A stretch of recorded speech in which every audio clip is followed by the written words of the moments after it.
Découvrez les opportunités boursières de la semaine à venir avec Trading Analyse. Quelles sont les actions à forte rentabilité? Quelles sont les devises intéressantes sur le marché du Forex? Pour les traders et particuliers, retrouvez Trading Analyse présenté par Alexandre de Ravel. Bonjour à tous et bienvenue dans ce nouveau numéro de Trading Analyse. Nous sommes le dimanche 9 mai 2021 et aujourd'hui je vais vous présenter deux actions qui va potentiellement pouvoir vous donner des points d'entrée à l'achat. On commence tout de suite avec Danone, ici, les bons yaourts, les produits alimentaires que vous connaissez tous. Et effectivement, présente ici un aspect technique assez intéressant. Alors, on est en période de range, effectivement, mais on a quand même cassé depuis ces dernières semaines des nouveaux plus hauts, surtout ces derniers mois, et on a quand même une dynamique qui est vachement haussière. Alors faire attention aux phases correctives, mais néanmoins ici on a des paliers qui sont intéressants à travailler.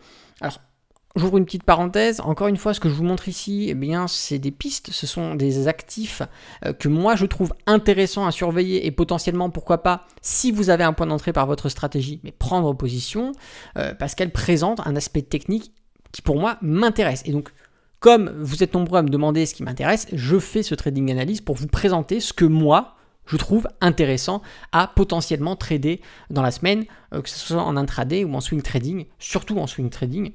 Après, ce que je vous présente, s'il n'y a pas de point d'entrée, si votre stratégie ne vous donne pas de point d'entrée, vous ne prenez pas, bien sûr. Encore une fois, c'est pas parce qu'on a une bonne configuration technique que ça veut dire que c'est une réussite de 100%, ce serait bête de le croire. Et vous êtes responsable de vos investissements, donc bien sûr, c'est à vous de prendre vos responsabilités. Je ferme la petite parenthèse. Donc actuellement on se trouve sur les 59,16, excusez-moi. Donc là vous voyez qu'on a vraiment eu un support sur les 58 sur lesquels on avait ici une belle mèche de rejet. On avait légèrement transpercé, on s'est fait rejeter à la baisse, mais nos moyennes mobiles elles tiennent. Vous voyez ici on a nos moyennes mobiles qui tiennent, on a notre RSI, on est toujours bien présent en zone de progression haussière.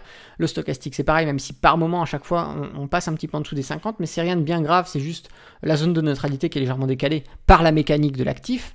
Mais ici on a vraiment une très très belle orientation. Donc vous voyez que par contre depuis qu'on a cassé les 58, on a même franchi les 60, ici on a eu un gros gap, forcément qui dit gap dit comblage de gap, d'accord. Voilà ce qui s'est passé. Et depuis ce comblage de gap, tout simplement on range, on range entre les 60 et les 58 pratiquement, ça fait du ping-pong. C'est ce qui fait que effectivement la moyenne mobile commence à s'affaisser puisque la moyenne mobile bien sûr c'est une moyenne des dernières cotations, donc c'est normal qu'elle stagne et que même par moment elle s'affaisse.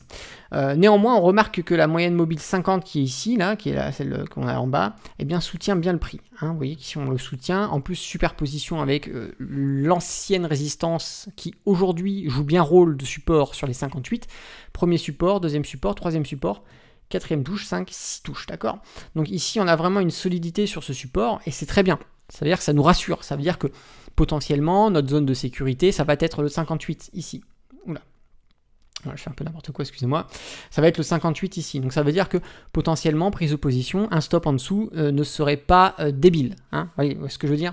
Donc l'idéal, ça serait d'aller rechercher un petit peu notre support pour prendre position avec un point d'entrée à l'achat bien sûr sur des UT inférieurs, prendre du 4 heures, du 1 heure ou du 15 minutes pour vraiment affiner pour du swing trading, ou alors on s'en fout, l'intraday on prendra dans la dynamique journalière ce qui se présente. Là je vous parle surtout en swing trading. Néanmoins si jamais on n'a pas un point d'entrée proche de notre support, et admettons qu'on l'a lundi de l'ouverture sur ces niveaux, ça voudra tout simplement dire que on a ici du coup, oula attention, j'ai la molette qui est sensible, voilà. On a du coup un stop loss qui serait placé à peu près à 2,62%. Donc là, bien sûr, ce sera à vous d'adapter la taille de la position pour que ce stop loss rentre dans votre money management.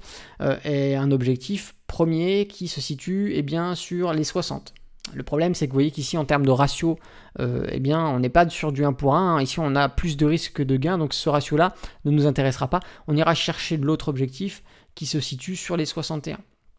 Sur les 61, on est à 3,27% de plus-value sur cette position. Et donc si on a un stop loss, comme je vous l'ai dit, à 2,68, 2,60, Ici, on respecte ce fameux risque-reward de 1 pour 1, d'accord?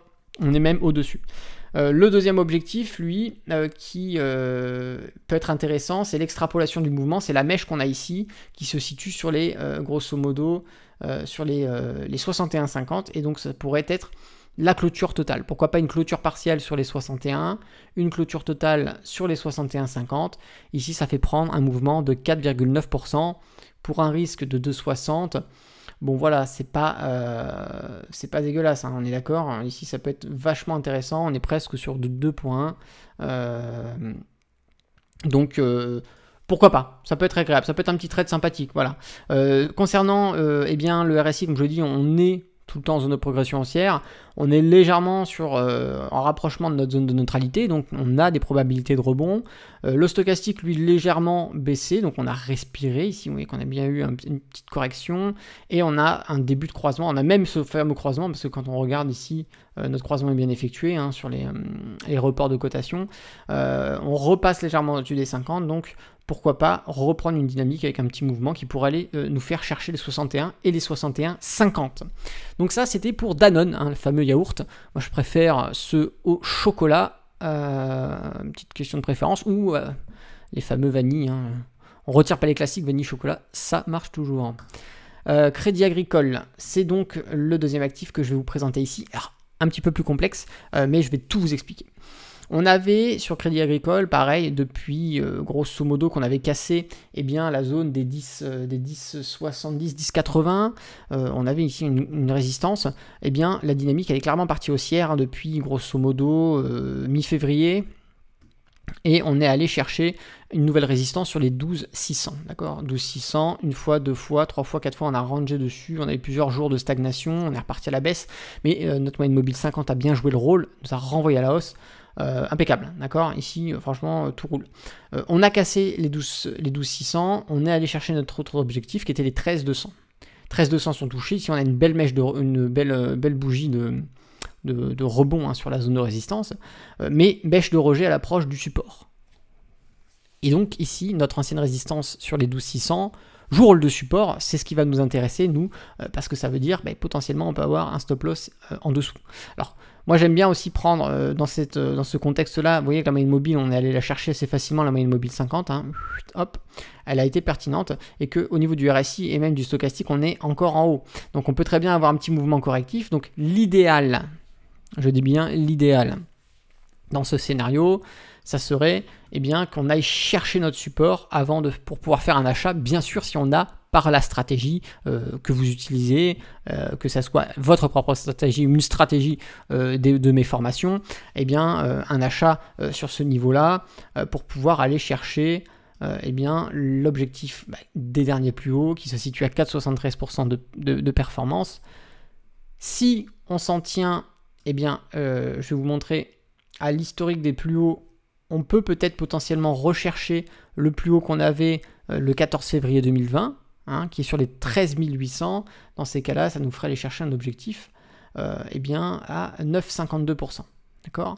Et si on s'en suit à l'objectif Fibonacci, tout simplement, on peut aller chercher les 14. Donc là, vraiment, les 14, c'est une extrapolation du mouvement, mais pourquoi pas ? Pourquoi pas, hein, on est vraiment dans une très bonne dynamique cette année. On peut très bien recasser les 13 800 et aller chercher les 14. C'est un scénario à prendre en compte. Alors dans ces cas-là, qu'est-ce qu'on pourrait faire ? On pourrait par exemple, si on arrive à faire un achat sur ce support, clôture partielle, clôture totale. Hein, voilà, on pourrait faire 50%, 30% ici, le restant là-bas. D'accord ? Ça peut être une stratégie à mettre en place. Concernant le stop loss, le stop loss, moi, si jamais on vient chercher notre support, j'aimerais bien le mettre légèrement en dessous de notre moyenne mobile 50. Ça va nous sécuriser. Mais le deuxième cas, ce qui peut se passer, c'est tout simplement on ne vient pas chercher notre zone de support. Et sur ces niveaux-là, dès lundi ou mardi, on a un point d'achat. Ça voudrait dire qu'on irait chercher un stop loss à 5%. Donc là encore, il faudra adapter la taille de votre position pour que ces 5% de dévaluation sur l'actif respectent votre perte maximale que vous vous êtes imposé dans votre money management. Et donc ça voudrait dire qu'on irait chercher pas cet objectif-là, mais on irait au moins chercher comme premier objectif les 13 800, soit pour faire une clôture partielle ou une clôture totale dans le cas où on pense que soit on n'ira pas au-delà des 13 800 ou alors si on va aller chercher les 14. Ici, ça pourrait faire une très très belle position à surveiller. Voilà, moi c'est quelque chose que j'ai mis dans ma liste de surveillance pour cette semaine et que si jamais j'ai un point d'entrée, je prendrai en swing trading ou alors que je consoliderai sur mes investissements long terme. Pourquoi pas, ça peut être aussi intéressant, hein. De toute façon, l'investissement long terme et le trading, c'est complémentaire. C'est très bien d'aller sauvegarder une grande partie de ces gains qu'on fait en trading dans des investissements long terme, par exemple des actions à dividendes, des ETF distribuants, des contrats d'obligation, ou même dans l'immobilier, hein, pourquoi pas. Il faut se diversifier au bout d'un moment. Bien sûr, c'est très compliqué de se diversifier quand on a seulement 1000 ou 2000 euros. Il faut se focus sur une seule chose au début, mais quand après vous commencez à atteindre au moins 100 000 euros de revenus assez réguliers, que ce soit des revenus trimestriels, biannuels ou annuels. Bon, là, bien sûr, on essaie de dispatcher ça dans plusieurs secteurs pour équilibrer les différentes fluctuations de marché qu'on peut avoir, que ce soit sur la bourse, sur l'immobilier, que ce soit au niveau entrepreneuriat pour les financements de start-up ou autres. Voilà, hein, je ne vais pas vous apprendre un petit peu ces choses-là. Je pense que si vous êtes sur ma chaîne YouTube et que vous êtes abonné et que vous regardez régulièrement mes vidéos, je pense que vous avez déjà normalement un état d'esprit d'investisseur. Et donc je pense que ces choses-là, vous devez normalement les savoir. Bon écoutez, en tout cas, n'hésitez pas à mettre un pouce sur cette vidéo, ça me fait vraiment plaisir. Je prends vraiment plaisir à faire ces trading analyses. Dès qu'il y a des opportunités, je vous fais une vidéo. Si jamais il y a des vidéos qui sortent pas le dimanche, c'est qu'il n'y avait rien vraiment de très intéressant. Je vous présente vraiment des choses qui pour moi semblent intéressantes. Voilà. Donc ce sont des choses à surveiller. Donc mettez un petit pouce bleu sur cette vidéo. Voilà, c'est gratuit. Moi ça me fait plaisir et puis ça permet à d'autres personnes peut-être de tomber sur cette vidéo et donc d'être aidés aussi dans leur projet d'investissement, hein. N'oubliez pas qu'on a tous été débutants et que c'est vrai que quand on débute, on aime bien avoir des conseils, on aime bien avoir des tutos, on aime bien être un petit peu aiguillé. Donc soyez pas radins, faites plaisir aux prochains débutants, faites un petit pouce, voilà, peut-être que cette vidéo pourra leur permettre de comprendre un petit peu ce qu'il faudrait suivre cette semaine ou même de découvrir la chaîne pour acquérir de l'information qui pourrait leur être utile dans leurs investissements. Et si vous avez des questions, si vous avez des suggestions, si vous avez aussi peut-être des actifs, vous de votre côté vous avez déniché par de l'analyse technique ou autre et que vous trouvez intéressant, n'hésitez pas à le poster en commentaire, faites-le savoir, la communauté peut être intéressée par, peut-être que vous avez trouvé une pépite, une action, une introduction, j'en sais rien, qui présente vraiment un gros potentiel. Le trading analyse, ce n'est pas que moi qui présente des choses, c'est aussi vous dans les commentaires qui allez interagir et donc pourquoi pas présenter un petit peu ce que vous allez faire, ce que vous avez déniché, etc. Si vous n'êtes pas abonné à la chaîne YouTube, bien abonnez-vous, vous cliquez sur s'abonner, vous activez la cloche, comme ça vous recevrez immédiatement une petite notification dès que je sors une vidéo sur la chaîne. Donc par exemple le trading analyse qui va sortir tout à l'heure, bim, tout de suite les gens reçoivent une notif et ils peuvent directement la regarder. C'est mieux, ça évite que par exemple le mercredi ou le jeudi vous dites « Ah mince, j'avais un trading analyse, je l'ai pas vu, ah mince, il présentait Danone ou Crédit Agricole et ah bah trop tard, j'ai loupé le train. » Voilà, donc comme ça vous permet vraiment de rester au courant de toutes les vidéos qui vont sortir sur la chaîne. Allez, en tout cas, je vous remercie d'avoir assisté à ce live trading. Moi, je vous dis rendez-vous du coup un autre dimanche pour un prochain trading analyse. D'ici là, tradez bien sur les marchés financiers. Ciao!